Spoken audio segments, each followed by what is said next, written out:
English translation, 151st contact. Monday, 12th of October, 1981. Gizuro Parnyo. 07 hours. Man, you came back pretty quickly. It was only on Saturday that we had a contact together. What brings you here so urgently? My coming is of urgency because there are, yet another time, unpleasant things are on the horizon, which could once again lead to signs of disintegration in the center, and thus among the group members.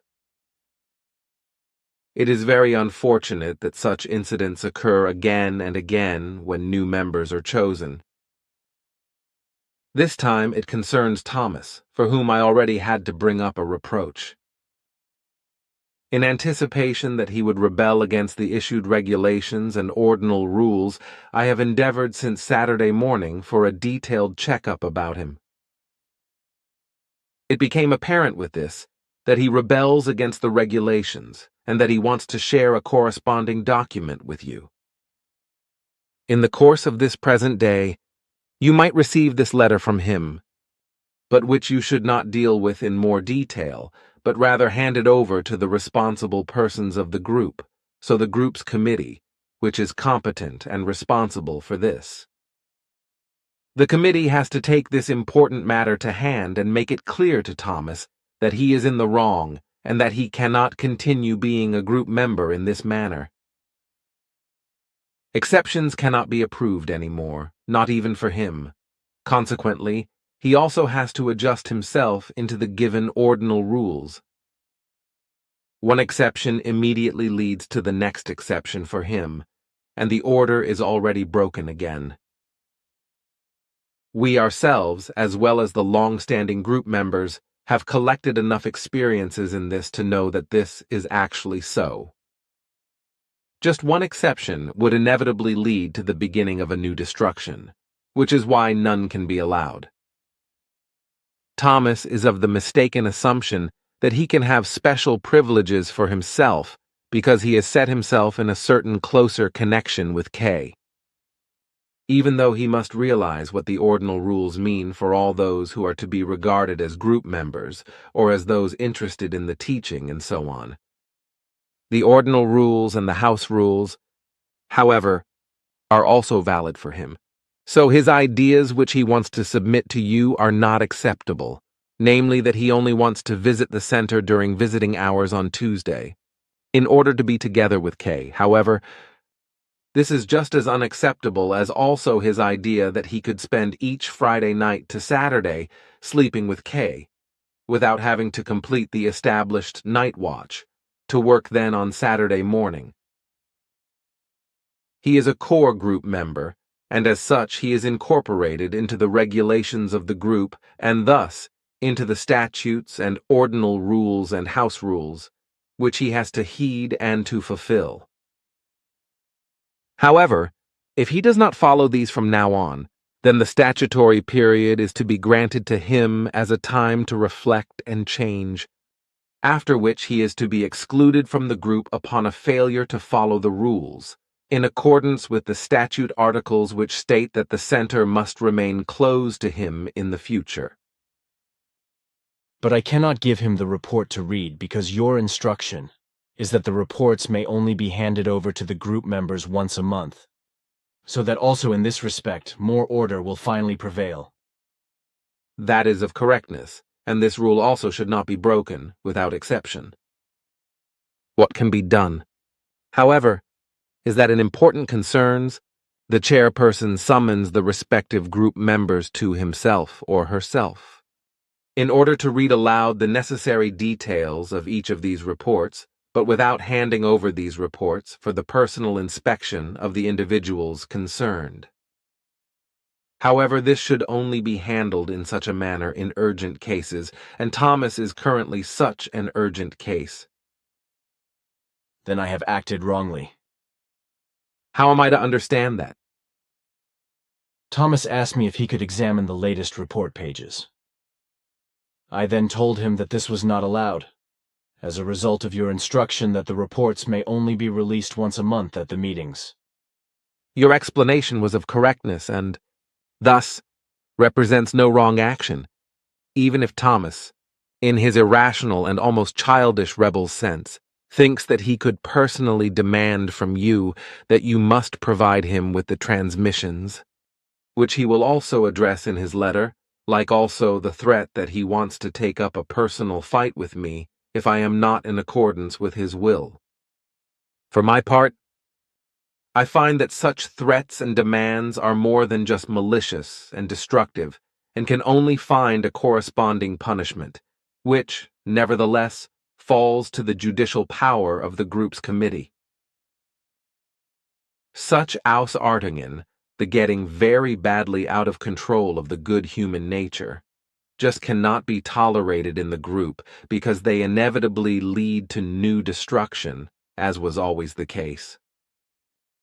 Especially now that very much in the group has fundamentally changed for the better, and that every single member strives significantly to our and also to all group members' happiness. May such rebellious and destructive outbursts not newly appear or even be tolerated. And in order to suggest all this to you once again, and give you the task of talking to Engelbert as chairperson about this, I am back again so quickly. And Engelbert should regulate this matter with Thomas because as chairperson, this is his duty, along with the remaining available committee. However, Thomas will unreasonably bring his association with Kay into play.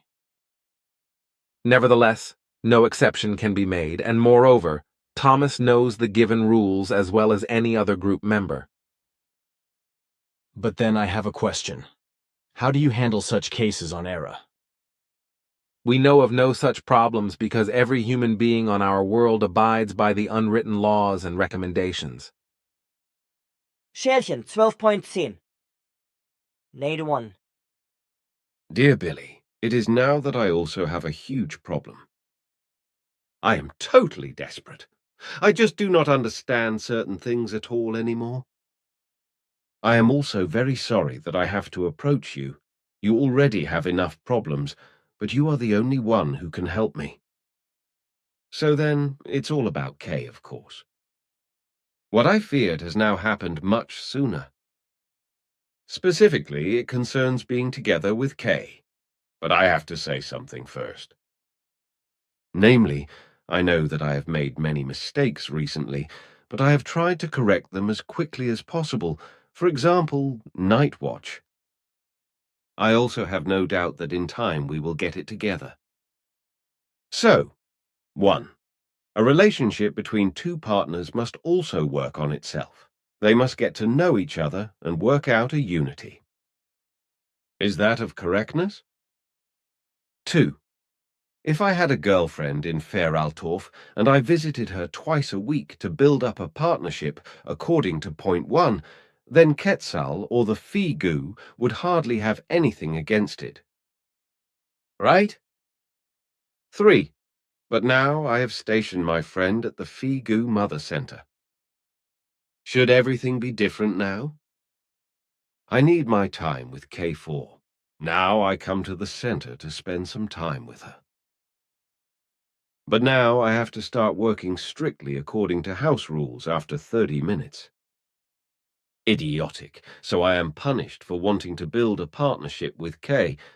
I do not mean it quite as harshly as written, but that's about how I feel.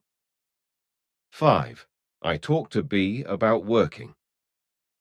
I told him that I am working my ass off at your place, but I want my free time that I can spend with K6.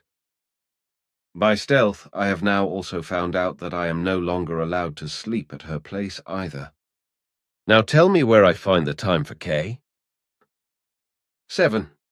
What is still possible is that I pick her up at your place and take her somewhere, or that she comes to me from time to time. But I can smell Quetzal coming and saying, "It is not good that Kay is neglecting her work, or I do not know what, by often going away from the center." If that happens, I will enter into an open battle with Quetzal. 8. I also know the whole misery with the apple tree guy. Apart from the fact that I think it's the last thing Kay should have been told, is it because of that? 9. That is something I dare not say I demand of you, that you tell me news of Quetzal that concerns Kay and me after you have come to know it. This is because I am actually writing you this letter too soon, because I do not yet know the whole facts exactly. That's why I also asked you on Sunday if I could read the report quickly. I do not think it's right when things that are supposed to take effect immediately are kept for a month. And then you get this and that in the back, and you never know for sure how things really are until they are published. To cut a long story short, all I want is a few hours alone with Kay without being called to work.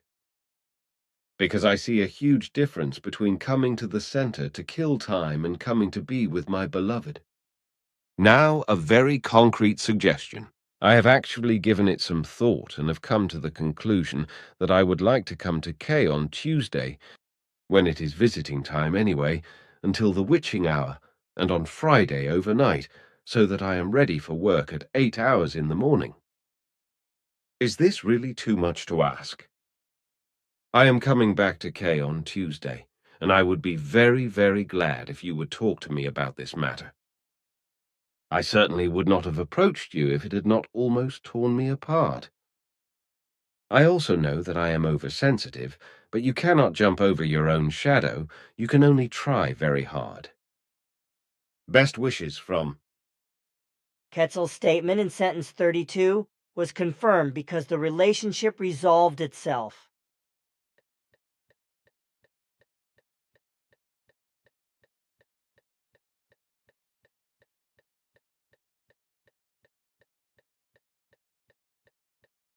And how do they look? Or in other words, what do they state when two humans are good for each other, as they say? They state that two humans who come together and suppose that they can develop deeper feelings for each other have to determine during the time of 3 years whether these feelings are actually existent or not. After this time, they are examined by authoritative experts of the matter, after which then, in the case of a mutual logical consistency of feelings, love, etc., the two can be joined together in marriage. The period of 3 years is divided in such a manner that every 7 days the two see each other once for several hours, depending on time availability, personally and alone, and spend this time at their sole discretion, but it is absolutely excluded that they spend this time sleeping together or even having sexual relations. Such activity is only acceptable when the examination gives the assurance that they will seal the bond of marriage, which will not be the case with Thomas and Kay. If two such people perform an activity that always or occasionally brings them together during the weekly 7 days, then nothing is to be objected against it, but at the same time, a personal togetherness is not allowed. The reason for this lies therein that each of the two should always have time during 6 days to thoroughly process and consider all of the undergone insights and experiences on the 7th day. Then, in addition to this, after 2 years, there comes a 12-month separation period, during which the two may not see each other. Typically, they work on different planets during this time, in order to maintain sufficient distance and to have time to think. Then, only after this, there follows the aforementioned examination. Other harmless physical contacts, as well as communicative forms, are of course allowed at any time. I think that this regulation has a lot of value in itself. This might also work on the Earth, when the human being of the Earth thinks a bit rationally. That is of correctness. It is just that the Earth humans, unfortunately, very often let themselves be guided by wrongly produced and wrongly imagined feelings, by which they just as often become of the confused and incomprehensible view that they could not live anymore without that person whom they have chosen as a partner. And that is where the crucial point begins. The Earth human being chooses his or her partner incorrectly, which leads to divorces in more than 50% of all cases. The law of the love, however, says that always those partners should come together, who are vibrationally determined for each other by true Empfindungen, fine spiritual perceptions, in life. That is clear to me, and also to most of our group. But with the majority of humanity, a lack of clarity still prevails. That is known to me, but not only in this respect, because also in reference to sexual interests, confused views sometimes prevail. It is even supposed that through sexual relations, it can only then be properly determined if the chosen partners are suitable for each other. This, however, is a very terrible and misleading deception of wrong thinking and wrong understanding. Of all things, it is sexual relations that call forth malignantly deceptive feelings in human beings, which they generate themselves by lustful, pleasureful thoughts. Particularly with female life forms, this very often leads to dependence on the respective partners, because they draw false conclusions through their falsely generated feelings and become of the faith that their sexual partner is the right one. In truth, sexual relations are only of correctness when clarity prevails in every form regarding love. Feelings and Empfindungen, fine spiritual perceptions, etc., and when a lifelong partnership in the form of a marital union is certain. If the sexual relationship is only then taken up and exercised, then it forms the crown of love in the form of bonding fulfillment. You have said that wonderfully. It could have been said by Simyase or Manara. Even we men are capable of saying the right words about these things. I have also just noticed that on the Earth, that is unfortunately not possible. I would not claim that because the Earth human being is also so far developed, that there are men who can truly express these things in good words. But now, my friend, it is back to the time that I remember my assignments and therefore must leave you. Then farewell, my friend, and very dear thanks. Until we meet again, I will come back in a short period of time.